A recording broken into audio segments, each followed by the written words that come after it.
Okay, great. はい。それでは、早速始めさせていただきます。本日はですね、ランカスター大学の MBA 体験講義ということでですね、ランカスター大学は今年のQS グローバル MBA ランキングとかでも、エグゼクティブ MBA コース、国内10位ですね。あとはフルタイムの MBA コースが、国内12位などにこうランクインする、非常に研究が盛んな有名大学の一つです。で、キャンパスは本当に緑豊かなキャンパスに緑にこう囲まれてすごく美しいキャンパスになってまして、マンチェスターとかリバプールとか本当に主要な都市にもアクセスが非常にいいのも大変魅力的ではあります。はい。で、今日はそのランカスター大学からですね、マネジメントスクールで MBA コースのディレクターである、そうですね、ロビン・レムキー博士にお越しいただきまして、今日はなぜ責任、持続可能性、包括性が現代の先進的なリーダーや世界中の組織の成功の鍵となるのかっていうところをテーマに MBA の体験講義を行います。はい。で、時間が余れば、最後に質疑応答の時間を設けてますので、ご質問がある方はですね、チャットボックスに投げてください。それでは早速本題の講義に移りたいと思います。はい。Okay, so now I would like to hand it over to Dr. Lemke. Is that okay? Yeah, well Great, done. thank you. Well, hello, and good afternoon, and thank you very much for this opportunity. I would comment on what you just said, but obviously my Japanese is very rusty, to say the least. So I will just say welcome to you all, and thank you for this fantastic opportunity to speak with you. My name is Robyn Remke. I'm the current director of the full-time MBA program here at Lancaster University. And I'm very pleased to introduce to you, who's here on the call, our incoming full-time MBA director, Dr. Mark Dawson, excuse me. And he will be the director when you arrive in the fall of 2024. So Mark, hello and welcome. Hi, Robyn. He has been the incoming director for only about a few minutes. So he's going to be shadowing me for this time, just to kind of get to know a little bit more about the program himself. And then he will be full on the reins, as we say, come October 2024. So welcome to you, Mark, and to everybody else from across Japan, I'm assuming, although maybe there's some who are scattered across other parts of the planet. So I say good morning, good afternoon, good evening to wherever you are. Today, I want to briefly just talk to you a little bit about our MBA program, and then I'll give you plenty of time at the end to ask any questions that you might have about it. So, and hopefully you can see my PowerPoint slides okay. Mark, can you give me a thumbs up if you can see them okay? Wonderful, excellent. So we're going to talk a little bit about the MBA, and of course, this is one of our buildings here on campus, so this gives you a sense of what it looks like on campus. So we are enormously proud of our MBA program here at Lancaster. And I want to just make a note up there at the very top of the slide. It says, what makes the LUMS MBA different? LUMS is a shortened abbreviation, if you will, for the Lancaster University Management School. But you can tell it takes a long time to say that full name. So around town and around campus, we typically refer to the management school as LUMS, and you'll hear me use that phrase today in our presentation. But we're enormously proud of our MBA, in part because we believe our MBA is quite unique compared to a lot of other programs. And so in this program today, I want to highlight some of the key differences that exist within our program, and then I can answer your questions about them. By the way, this is a picture of our cohort a couple cohorts ago. We were down meeting with several consultancies. We had a bit of a consultancy roundtable, if you will, and students were able to go to the various tables and talk to the consultancy groups and learn more about what makes their consultancy unique, and sort of determine whether it was a good fit for them and learn about their type of consultancy style. So that's just typical of the type of events that we do on the MBA. We try to get out of the classroom as much as possible and actually get out into the world and meet people and meet organizations and tour organizations so that we can see the principles that we learn in the classroom put into practice. It's a pretty handsome group, I think, if you will. So we're enormously proud of our accomplishments, and we are very appreciative of the various accreditations and ranking organizations that have acknowledged our excellence. You can see from the full-time MBA, for the Financial Times, we've done very well. Sorry, that should read 2021, not 2022. I do apologize. But in 2021, we were 8th in the UK, 21st in Europe, and 76th in the world. We are very, very appreciative of that sort of position. We know that the MBA market is very competitive, and we are grateful for this sort of acknowledgement of how well we have done. I think what's really interesting is if you look, we are first in the UK for student salary increase. That essentially looks at how student salaries increase from when they enter the program to when they depart the program. So what they earned previously from joining the program to the salary that they earn upon completing the program. First in the UK for that. So that's sort of an indication that our students do very well.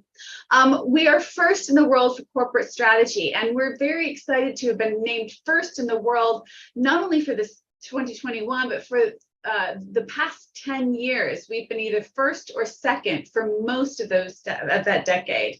We are very strong in corporate strategy, and I think if you talk to our alumni, they will explain to you that we really build it into every element of our program so that students come away with a strong analytical strategic framework to use in any kind of business or organizational setting. We are second in the world when it comes to value for money. We know that MBA programs are expensive, and we try to give you as much as we possibly can with our program. So things like travel, books, all of that is included in the cost of the program. So once you arrive in the program, as much of the program is included in that cost as possible. And I'll go into more detail about that later. We're exceptionally proud of our LUMS career team, and we're ranked 33rd in the world in terms of effectiveness. What essentially that means is that we have a dedicated group of careers professionals who will work with you while you're a student to not only help lead you to a future job, but really help you develop a strategic career orientation or framework, because we know that when it comes to your MBA, it's not just about the next job you get after you complete your MBA, but it's about establishing an orientation towards where you want to be in terms of your career development. So they'll ask you questions like, where do you want to be in 3 years, 5 years, 10 years, and you'll do a lot of work with your own personalized individual coach around your strengths and weaknesses, your preferences, your work styles, and they will help you develop a pathway forward that will help develop the passion you have around your career. And then when it comes to ESGs, as we'll talk about in a minute, ESGs are a fundamental element of our program, and it's built into every element, and that's recognized by being ranked 43rd in the world. So we're very appreciative and very grateful for these rankings. We don't actually design our program around rankings. It's just nice to be recognized by our peers for what we do so well.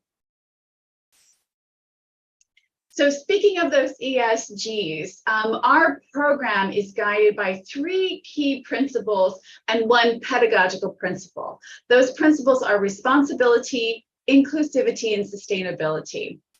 Now, these principles came about by talking to our alumni, talking to our program partners, and talking to our students. And we asked them, what key aspects or orientations or frameworks do you think we need to go forward and actually really address some of the real pressing, critical problems that we have in the world? What do organizational leaders need to think about in order to progress with their business?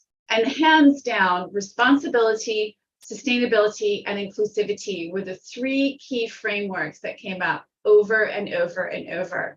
And so we've really built these concepts into the foundation of our program.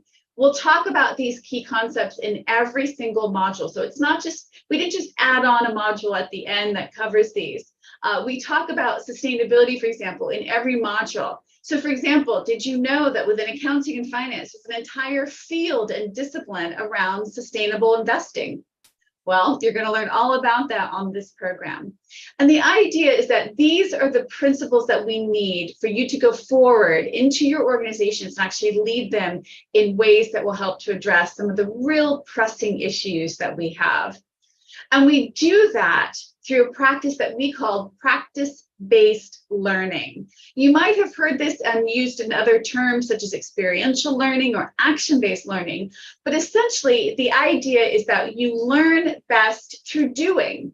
So we very rarely sit in class and just listen to lectures and take notes. We'll do that a little bit, but more often than not, you're going to actually be working with each other, with program partners, with case studies to actually see how these principles come into play in an actual organizational setting.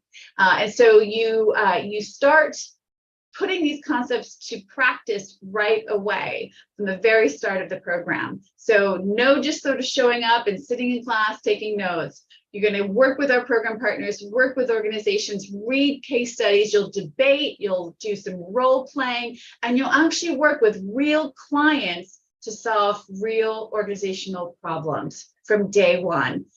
Lancaster University was one of the first universities in the world to develop this pedagogical practice way back in the 1980s. They were the ones who really developed this and studied it and practiced it and perfected it. And our tutors are experts when it comes to practice-based learning. And that's what we have discovered is really ideal for post-experience learners like yourselves. By the way, this is one of our guest lecturers. He's a Czech businessman who is talking about his experience developing business in a new economy in the Czech Republic. And so that's one of our gatherings there. So how do we actually engage in this practice space? Well, as I mentioned, we cover a wide range of topics. So our program or our curriculum is what we would call a generalist curriculum. We don't specialize in any one particular area like finance or marketing. We make sure that as a student, we cover every topic that you need to understand in order to run an organization, in order to run a business. So you'll include a wide area of topics such as finance, strategic management, digital innovation and business, marketing, organizational behavior. And so by the end of the program, you will have had experience engaging in organizational concepts from a wide variety of perspectives. And that's really what you need if you're going to be a leader in an organization. So we make sure to include all of that. And to really help put it into practice, we take trips. We take trips all over the UK. We go to London, we'll go to the northeast part of the UK, we'll go to Scotland. And when we do this, we engage with our program partners, we visit organizations, and of course, we network with our alumni. We have quite a few alumni networking opportunities and forms of engagement. So quite frequently, we will have alumni come and give talks and engage with you and tell about your experience. And I have to say, our Japanese alumni are some of our most engaged and active alumni. I will never forget the wonderful warm welcome I experienced when I visited Japan just before the pandemic hit and everything closed down. We had a fabulous night out. They in Tokyo. They came out and were fantastic to speak with. They were so keen to work with our current students, share their experiences. And then, of course, when the pandemic hit and we locked down and could not travel any longer, our Japanese alumni really rallied, and they came up with all kinds of projects for our students to complete, even while we were locked down in our homes. And so our Japanese alumni are fantastic. And I have to say, we can't wait to get back out to see you in the near future. So. And the great thing is, when you join the MBA program, you automatically become an alumnus or alumna, and it's a fantastic group to be part of. So as I mentioned, we do a lot in what we call business in context, where we go and visit businesses, or we may invite them in because now that so many more organizations are working from home, they don't have the headquarters like they used to. And so what we've done is we've invited them to come talk to us and talk about their experiences, talk about their business and frameworks and things like this. So we do a lot of engagement with our program partners. And then we have our challenges. Our challenges are part of our core modules, but essentially each of these challenges, our business and management challenge, our entrepreneurship challenge, our consultancy and corporate challenges, sort of ask you as a student to take everything you've learned and to put it into practice. And I'll go into a bit more detail with those right now. By the way, these are some of our students from a couple of years ago. We're actually at a Czech beer bottling factory. So when I say that we go into those businesses, we really go in and we get right up and close, well, as close as we can safely, to learn more about how they function as an organization. Need just 1 second. There we go. So when we talk about our core modules, as I mentioned before, this is the range of modules that you have. And you can see everything from marketing, organizational behavior, business economics, strategic management, responsible management and ethics, core capabilities, operations management, everything that you need to understand an organization and to lead an organization will be covered in this curriculum. And this again here is one of our classrooms, this photo, and that's Richard Harrison, one of our alumni, who's a CEO of a major power company here in the UK. He's come and he's speaking to his students. He comes every year, and he's a fantastic speaker, keen to give back to the students. He's been great fun to work with, and so I have no doubt that you'll get to meet him again this coming year during the Leading Responsibly module. So I mentioned those challenges earlier. I want to highlight just a couple. And the first is this entrepreneurial challenge. We're one of the few programs in the world that actually puts you in contact with real entrepreneurs. And we do this through an award-winning program called our Entrepreneurs in Residence. This program is an amazing program that is unique to Lancaster. We have over 100 entrepreneurs who actually partner with Lancaster University, where these entrepreneurs give their time and expertise to work with students. And so you get firsthand knowledge and experience and exposure to actual entrepreneurs who are very keen to work with you in a coaching and mentoring capability, as well as just sort of sharing their story. I think it can be so instructive when you hear from other entrepreneurs about how they have succeeded, as well as how they have failed and what they learned through that process. And so we actually have a challenge where you will work with entrepreneurs from the area. And I can tell you this year, this involves a trip to a castle, in fact. I won't say any more, but we're actually going to go work with a local castle who's trying to enhance their entrepreneurial perspective. So you work with actual entrepreneurs on a real life challenge. So, I mean, this is pretty serious. These entrepreneurs are depending on you to help them address a particular issue with their business. But the great part is you're working with other mentors and coaches, people who have experience in that entrepreneurial mindset, who can help guide you and encourage you and support you as you develop your own entrepreneurial mindset. And so this is one of the highlights of the program, because it's so unique and gives you such exposure and opportunity that's quite rare in an MBA program. Again, more of our students working with our entrepreneurs. Then we moved to the consultancy challenge, and these are some of our students. We were touring a Coca-Cola plant, which is why we're wearing hairnets and high-vis vests. Again, safety first, safety is most important. But with the consultancy challenge, everybody engages in group consultancy projects, and these are fantastic projects with real clients. And so as you go through this module, you learn how to develop a consultancy orientation, learn what it means to be consultants, and you actually practice being a consultant with these companies.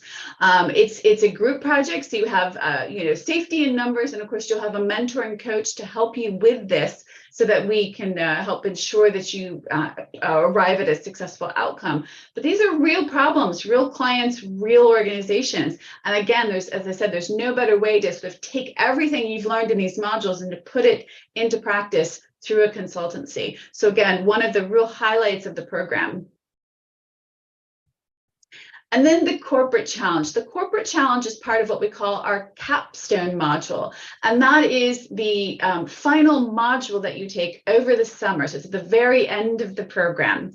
In this capstone module, you have two options. You can either participate in the corporate challenge, which is very similar to the consultancy challenge. It's just with much larger multinational organizations such as Barclays, for example, or Microsoft, or Hilti, or Merlin, big, large companies. And the projects are a little bit bigger in scope because you have all summer to work on them. So essentially, you really become like your own consultant in this kind of endeavor. You can choose that, that's the corporate challenge, or you can decide if you want to do an independent individual internship with a particular organization. So if you prefer to do an internship as an individual, you can also choose that route as well. Okay, so you have two options.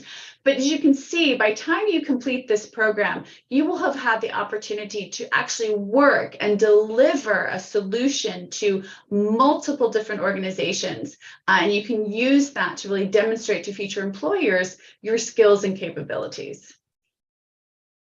Again, more of our students at one of our program partners, Barclays.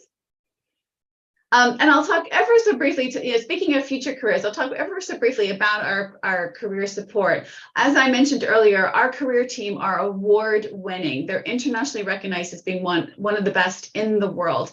And you have a dedicated group who are designed to work for you and post-experienced students. So they know what your needs and expectations are.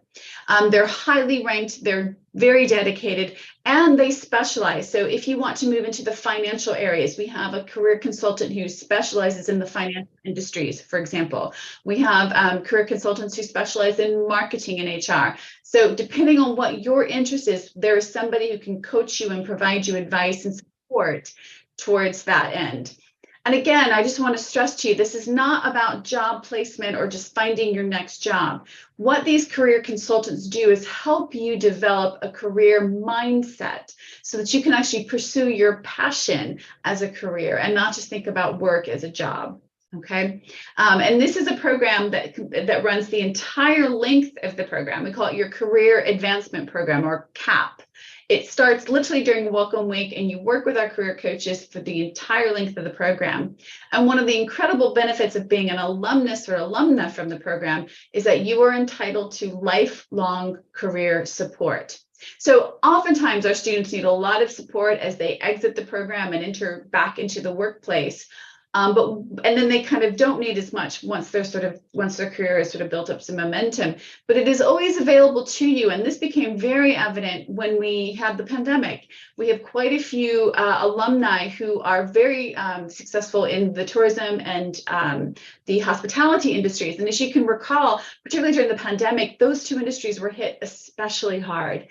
We had some executives who worked in these fields for 15, 20 years come to us and say, I don't know what to do. I've been in this industry for so long. I can't imagine working in another industry, but our industry is being shut down. What do we do? And our career coaches were able to work with them, take their experience, reframe it a little bit so that it was more applicable to some other industries.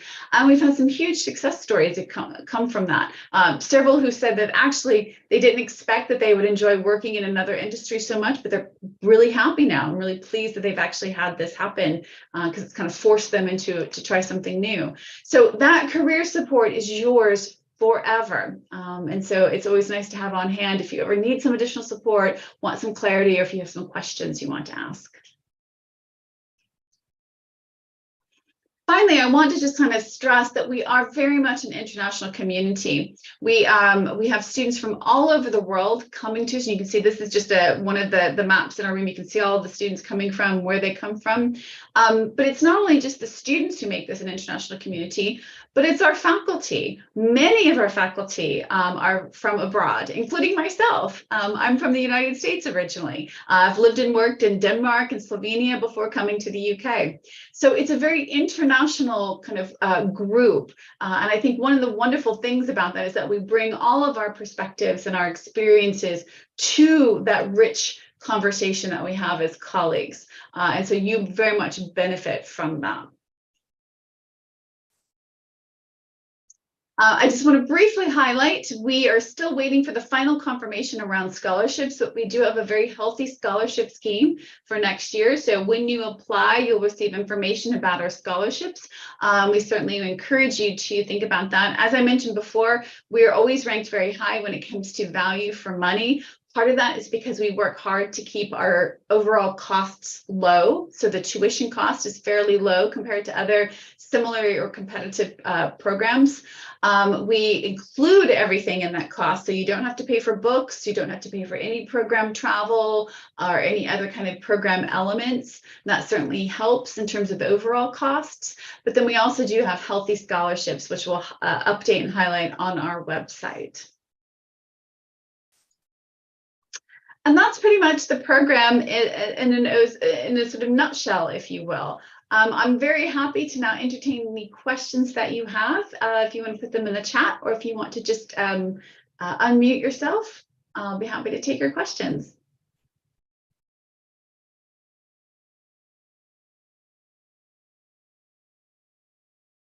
Okay, thank you for your presentation. Okay, we are now moving on Q&A session. はい、それでは、そうですね、今から、Q&A セッションに移らせていただきます。何でもコースに関してでも大丈夫ですし、今日のプレゼンテーションに関してでもいいですけれども、何かご質問がございましたら、チャットの方に、ご質問投げていただければと思います。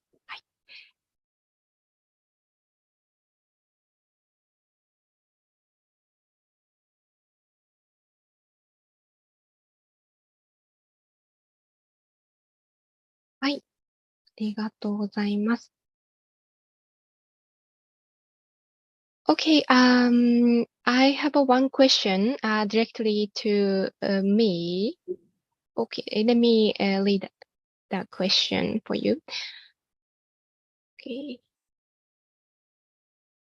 Okay. The question is, I have 3 years experience in HR position, and can I apply for your MBA, or is there any special requirement for like working experience?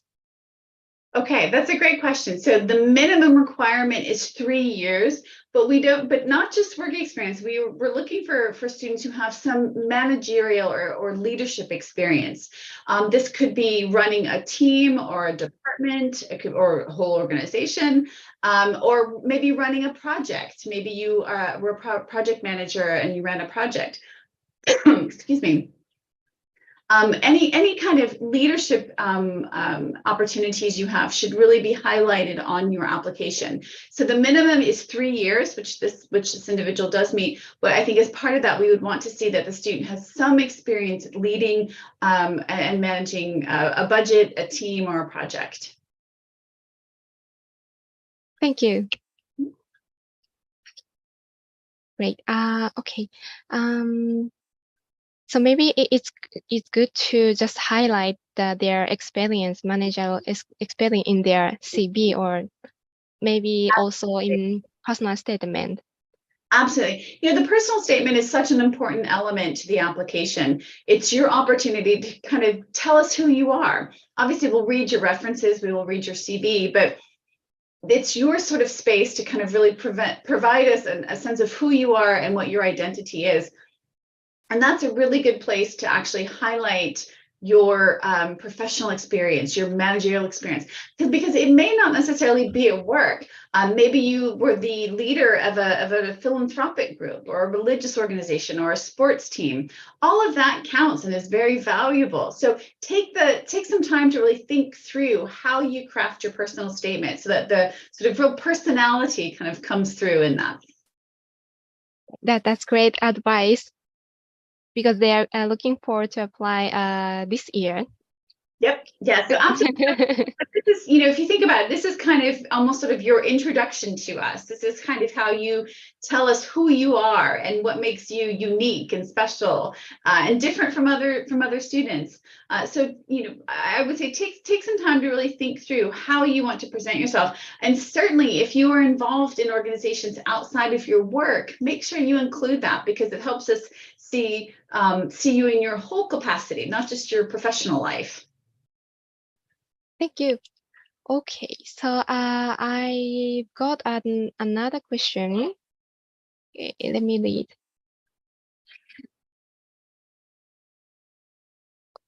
Okay, yeah. Thank you for your presentation, and I'm very interested in that your program has a strong connection with alumni. Are there any chance to meet or talk with Japanese alumni? Absolutely. We do that in a number of different ways. Now that the pandemic is over and we can travel a little bit more, we do try to host events around the world, including Japan. Like I said before, our Japanese alumni are especially engaged and active. And so I think we'll be looking to try to help organize or support gatherings in Japan. So that would be a great way to do it. Obviously, the slightly easier way to do it is through connecting on LinkedIn, as well as facilitating. We can facilitate connections using Teams and Zoom and those kinds of online chats. And so if you have an interest in meeting an alumnus or alumna, just let us know and we can connect you to some of them via a virtual kind of communication. Thank you. I think this is my question actually, but I think I feel like many Japanese students go back to Japan after finishing their master or MBA. But do you think recently any student trying to get a job in UK? There are quite a few. You're right. Most of our Japanese students do tend to go back to Japan, at least eventually. Some of them have stayed in the UK for a few years, and then they've returned to Japan. Having been to Japan, I don't blame you. It's a lovely place to live, so I can see why you want to return. But certainly, we do have some students who intend to stay. We have currently right now a visa scheme that allows graduates of a postgraduate program such as an MBA here in the UK. They are entitled to live in the UK for 2 years while they look for an occupational role. So whereas before you had to either be a student full-time or be employed full-time, this gives you a little bit more flexibility to take some time, live here in the UK and explore your job opportunities. So we are seeing more students now deciding to stay in the UK for a few years, work, get some experience, get some international experience, and then they go back to Japan, go back home. Thank you, great. Let me explain in Japanese a little bit about the visa system. Maybe some of them doesn't know clearly. Sure. Okay. そうです。今、ビザのお話が出たんですけれども、最近、日本の学生でも現地に残って、現地で就職活動される方がいらっしゃいますっていうことで、実は、そうですね、2021年から、イミグレーションルートビザっていうのが、新しい制度が導入されまして、マスターコースですね、卒業後、2年間、現地に、残って、ビザを延長できる制度が導入されたので、そういったビザを使用して皆さんですね、現地就職にトライされている方もいらっしゃるようですね。Okay. Thank you so much. Okay, so another question we got, maybe I think you can read that question because this student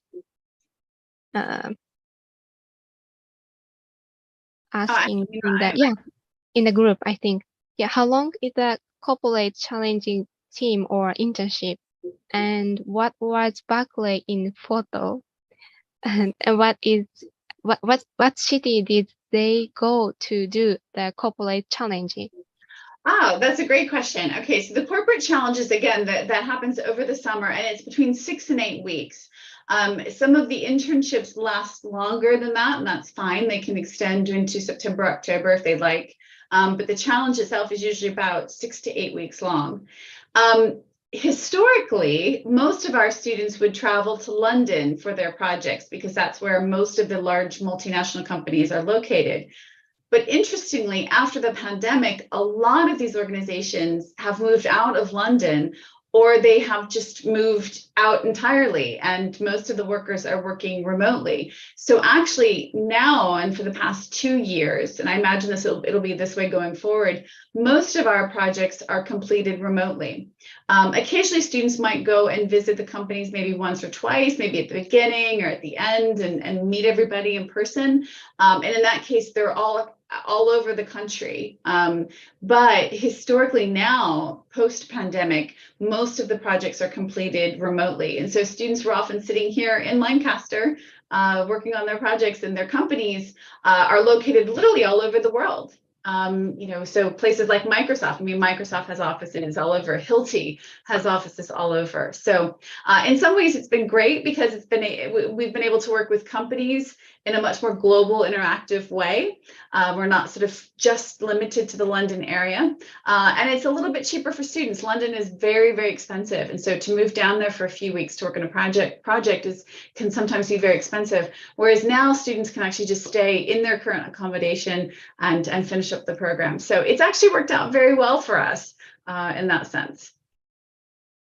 Thank you. Okay.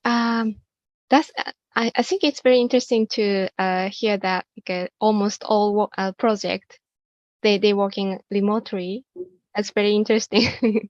It is, and it's interesting because that was not something that we insisted on. That was just our Barclays Bank, very famously, I think that was in one of the photos I showed you. They actually closed their headquarters in London, and all of their employees now work remotely, or they work at some of the smaller regional offices that did stay open. So I think this is kind of a new world that we're working in now, and it changed the way we work. And so today I'm in my office here on campus, but I have colleagues who are working from home today. And so it's, kind of a different experience.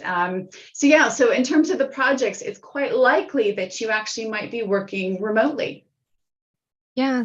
And so it's not inconceivable that there could be a project with a Japanese company, for example, that you work on, and you might be here in Lancaster and they may be in Tokyo or Kyoto or somewhere else in Japan, but it's a great project, and so you're able to work collaboratively. Yeah, exactly. I think students have actually a very variety of chances to work in all over the world now. Yeah, absolutely. It's a whole new way of working, isn't it? Great. Okay, so let's move on another question. The question is, which do you evaluate academic or professional achievement in application? We consider both. We consider both. Obviously, it helps if you've done well academically, but I can tell you that we have admitted students who perhaps did less well as a student, but maybe have very exceptional work experience. I know very well that sometimes students don't succeed in university for a whole host of reasons, but then go and enter the workforce and do very well. They exceed expectations, and they have a very high success rate. We're very interested in those students as well, because really the MBA is a professional degree. It's designed for professionals, working people. So if you didn't do so well in your academics, that's okay. We would encourage you to still apply. But of course, if you did well, that's great, and congratulations. That's good advice, yeah, because some student, actually, receive a little bit lower GPA. In Japan, we have some students, so it's great if the student could if a student had a good performance in their professional area, yeah. Absolutely. Well, and university is very difficult, and sometimes we end up in university, we're very young, we don't know what we want to do, or maybe there's some hardships, and certainly coming through the pandemic, it's been difficult for students. So academic performance is, of course, important, but when it comes to the MBA, we really value professional experience. And again, this is where highlighting not only your professional work experience, but any other leadership experience you have. Maybe you were captain of your football league, or maybe you run a charity. I know, especially with the pandemic, a lot of people created charities to sort of help support communities. Highlight that in your personal statement, because that helps us really get a sense of your overall leadership skills, not just your work skills. Thank you. And also, let me add one question related to that question. I think, do you require GMAT or GRE? We do not. We do not. We do not require GMAT or GRE. No. Okay. But if you have a score, you're welcome to include it in your application materials. We certainly look at it if you include it, but if you don't have it, you're not required to take it. Thank you. はい、そうですね。よく、ご質問があるのが、GPA が少し低い場合とかですね、ちょっと成績が、良くないんですけれども、職歴で、かなりご経験があるですとか、そういった場合はもちろん、MBA の場合は、プロフェッショナルなエクスペリエンスも、考慮していただけるということなので、ぜひ前向きにご検討ください。はい。Okay, thank you so much. Okay, so do we have another question? 他にご質問ありますでしょうか？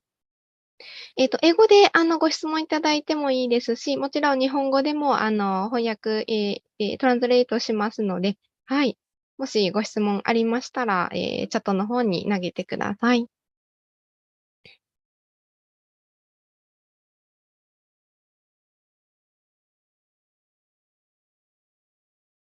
はい、そうですね。I think we have all. Can I ask one question? At last question, I think.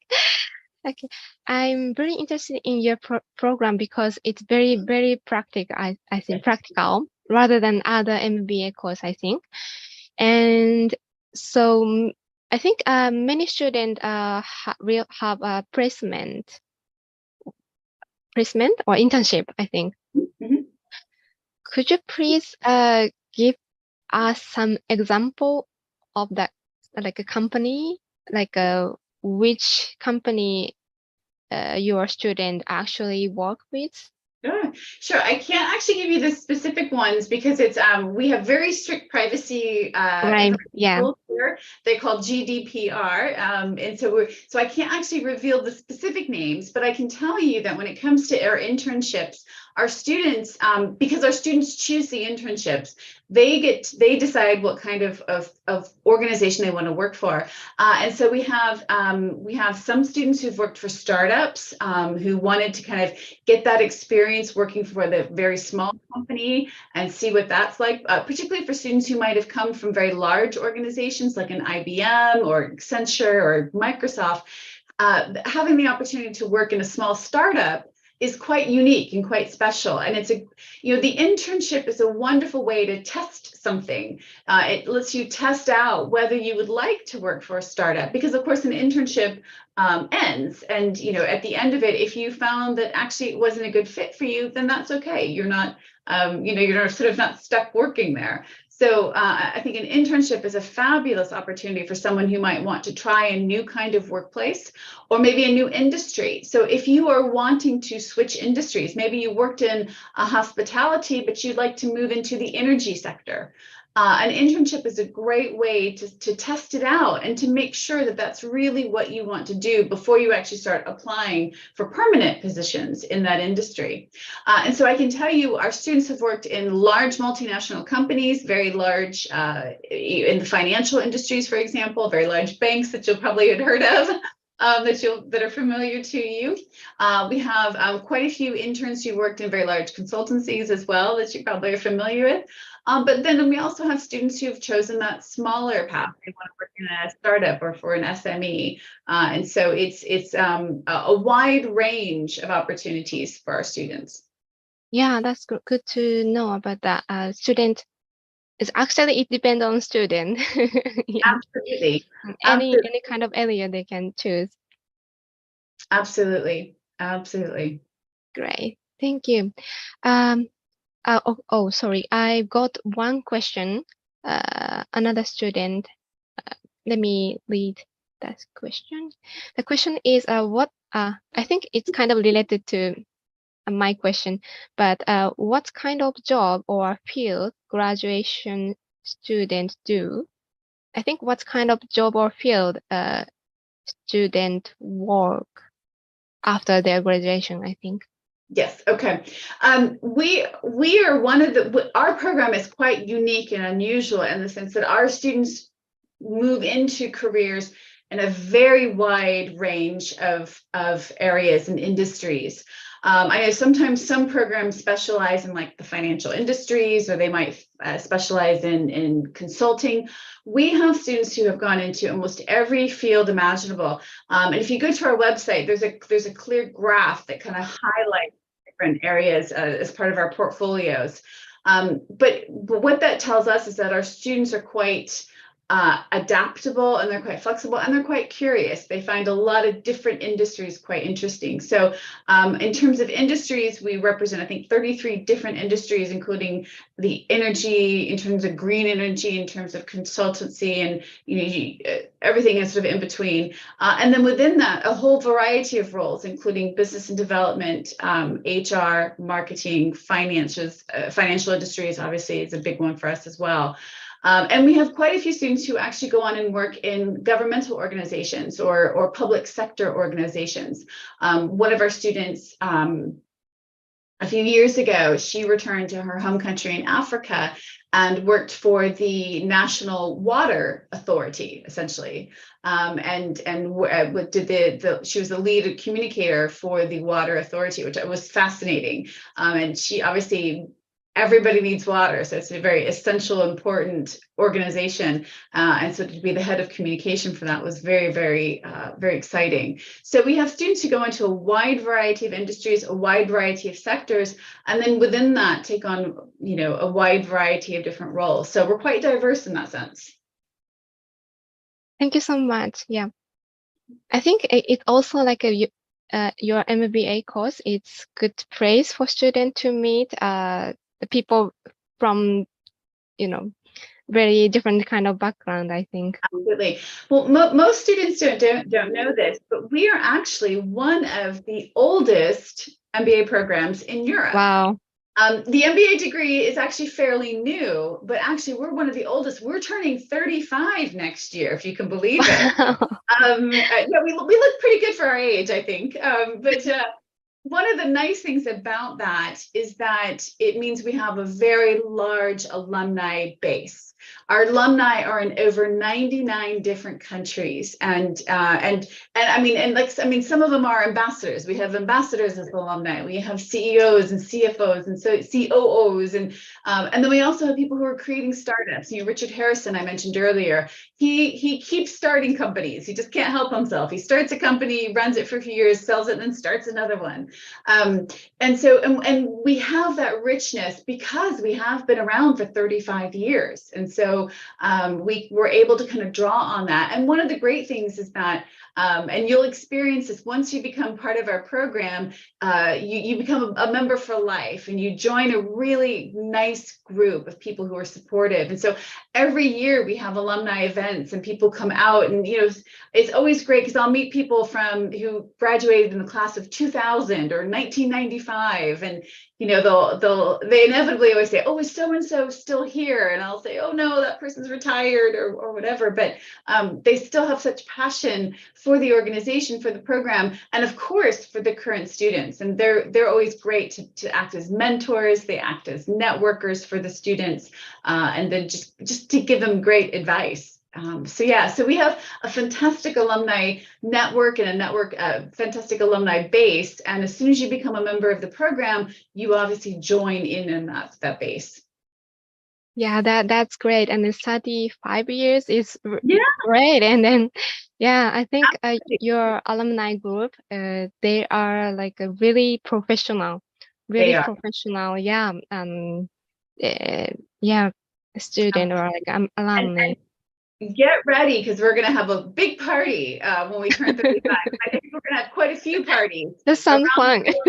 So keep looking for us. We're coming to Japan, I promise. Yeah, having a good connection, with those alumni is good for the student in the future also in their career. Absolutely. Yeah. Okay. Thank you so much. So maybe that was a last question. Okay. Great. And Thank you for this opportunity. It's been a real delight to speak with you and to answer these questions. These are fantastic questions. And of course, if you have any more questions, you're always welcome to contact us. In fact, let me I'll share my screen just one more time. This is our contact information right here. Any questions you have, just go to our website. If you can see that there, go to our website or email us. It's just mba@lancaster.ac.uk. We will be thrilled to speak with you, tell you more about our program. We can also connect you up with some of our current students or some of our recent alumni if you want to learn more about the program. Sometimes it's nice to have a student perspective on what it was like to be part of the program. So please just reach out to us if you have any questions. Thank you. はい、ありがとうございます。もし何か、追加でご質問等ですね、ありましたら、先ほどの、レムキー博士が見せてくれた MBA の、メールアドレス宛てに、ぜひご質問されてください。はい。それでは本日以上になりますが、ご参加いただきですね、ありがとうございました。Okay, thank you for joining us, Dr. Remke and Dr. Dawson. Thank you, and yes, good to see your face. Do you have any comment? I hope to see you next year. My only comment. Yeah. I can honestly say this is a transformational program. I've witnessed that. I think Robyn has done a fantastic job as director. It's also a lovely campus.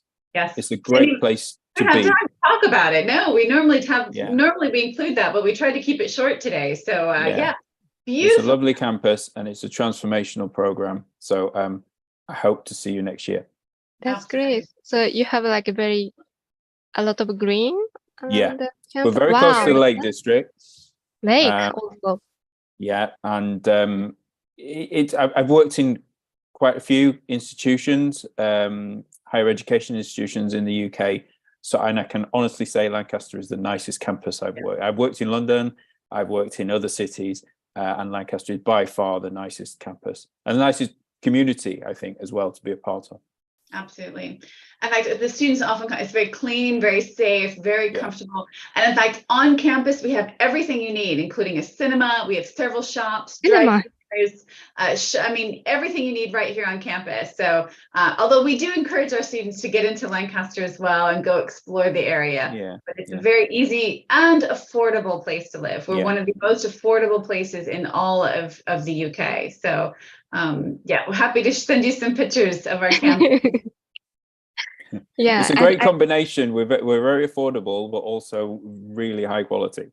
Absolutely. Great combination. And we're well connected. You know, just yesterday I was in London at some meetings and I just took the train back last night. It was very easy, very simple. Mm-hmm. Yeah. That's great. Yeah, I think I can imagine how nice and great your universities are. Okay, thank you. Thank you so much. Yeah. I hope our students enjoy today's webinar and maybe they will contact you if they have some question. That would be lovely. Please do. Thank you. Thank you. Thank you so much. Have a nice day. Bye bye. はい、ありがとうございます。失礼いたします。Thank you. Bye.